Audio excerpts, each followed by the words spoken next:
안녕하십니까. 송국근의 혼술은 매주 일요일에 정가 뒷담화 코너를 보내드리고 있습니다. 중요한 정치 시사 현황과 관련해서 여의도 정가에서 나오는 깊숙한 뒷얘기들을 소개해드리는 코너인데요. 1월 12일 오늘은 문재인 정권과 맞서 있는 윤석열 검찰총장의 배짱, 이것과 관련한 얘기를 소개해드리겠습니다. 지금 집권 세력이 조국과 청와대를 겨냥한 검찰 수사를 막으려고 노골적인 방해를 하고 있습니다. 그리고 또 가능한 수단을 총동원을 했죠. 정권을 겨냥한 수사가 어렵도록 사중 봉쇄망을 쳤다, 그런 말까지 나오고 있습니다. 이른바 수요일 밤에 대학살로 불리는 그 수사팀 교체는 시작에 불과했습니다. 제가 어제 말씀드린 대로 윤석열 제거를 위해서 그 항명을 명분으로 징계를 추진하는 것이 두 번째 봉쇄 단계입니다. 그리고 세 번째는 검찰의 직접 수사부서를 축소하는 이 조직 개편으로 나머지 수사팀을 무력화시키는 것입니다. 자, 이 3단계까지 진행이 됐을 때 검찰총장에게는 정가의 보도가 하나 있었죠. 바로 총장 권한으로 특별수사단을 꾸릴 수가 있었습니다. 과거 그 김학의 수사단, 또 지금 운영되는 세월호 수사단 같은 이런 것이죠. 이 경우 윤석열은 청와대 수사를 하다가 지금 부산으로 내려가는 한동훈 검사장이나 제주도로 가는 박찬욱 검사장 같은 측근들을 다시 불러 올려서 특별수사단을 맡길 수가 있겠죠.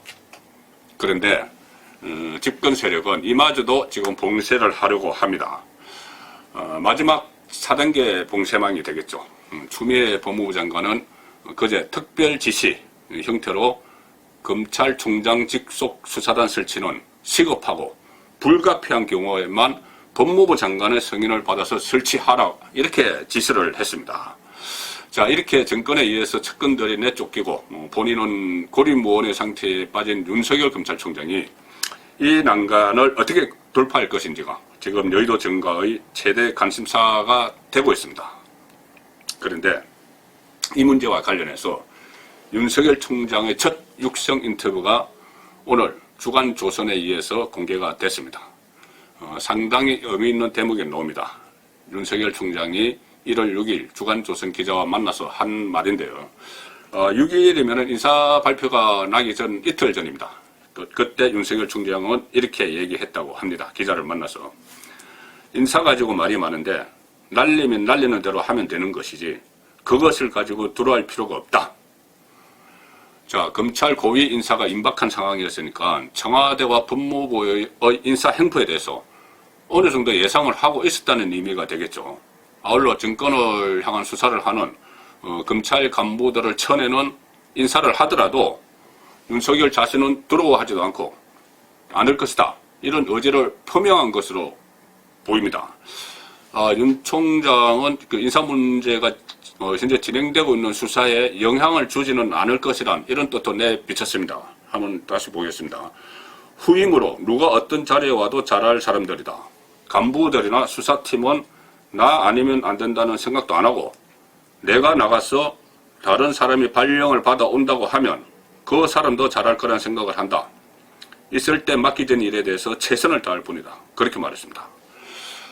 수사하는 검사를 통째로 자천시켰지만은 그 자리에 오는 새로운 검사가 수사를 계속할 거라는 의미죠. 자, 여의도 정가에서는 윤석열 총장의 말로만 아니라 실제로 집권 세력의 견제에도 불구하고 스스로 물러나거나 또 수사 의지가 꺾이지 않고 지금처럼 밀고 나갈 것이라는 견해가 많았습니다. 제가 취재를 해보니까. 그것은 검사 윤석열의 스타일에서도 찾을 수가 있습니다. 2013년이죠. 국정원 댓글 사건 수사 때 사람에 충성하지 않는다, 이렇게 한 말은 이제 윤석열의 트레이드 마크가 되었습니다. 그때 권력의 외압에 대해서는 면역력도 좀 생겼겠죠. 국정원 댓글 수사 때 수사 방해를, 외압을 받고 결국 대구고검, 대전고검 등으로 이렇게 자천이 되면서 수년간 한직을 돌았죠. 그러다 최순실 특검의 수사팀장을 맡으면서 중앙무대로 복귀를 했고 문재인 정권 들어서 성층장관이었습니다. 그러다 다시 살아있는 정권과 정면 충돌하는 운명을 맞았는데 이번에는 윤석열이 임기 2년이 보장된 검찰총장이고 본인에게도 인사권을 맞출 수 있는 수사권이 있기 때문에 결코 호락호락 당하지 않을 것이라는 관측이 많습니다. 실제로 수요일에 대학살이 일어난 후에도 청와대 나가서는 대통령을 직접 겨냥한 수사를 계속하고 있죠. 울산시장 선거 개입 의혹과 관련해서 대통령 직속 기구인 국가균형발전위원회를 압수수색을 했습니다. 그리고 청와대 자치발전비서관실도 압수수색을 시도를 했죠. 물론 청와대가 응하지 않았습니다. 집권 세력이 정권을 겨냥한 이 수사를 막기 위해서 4중 5중의 봉쇄망을 치겠지만 지금 윤석열은 주어진 조건 하에서 수사권을 행사하면서 버틸 것이라는 게 여의도 정가의 일반적인 관측입니다. 그런데 그것은 윤석열이 박근혜 정부도 수사했던 데서 알 수 있듯이 이번 일이 이념의 문제가 아니고 헌법가치, 법치주의의 문제이기 때문에 윤석열이 굳건하게 버틸 수 있는 겁니다. 송건의 혼술이었습니다.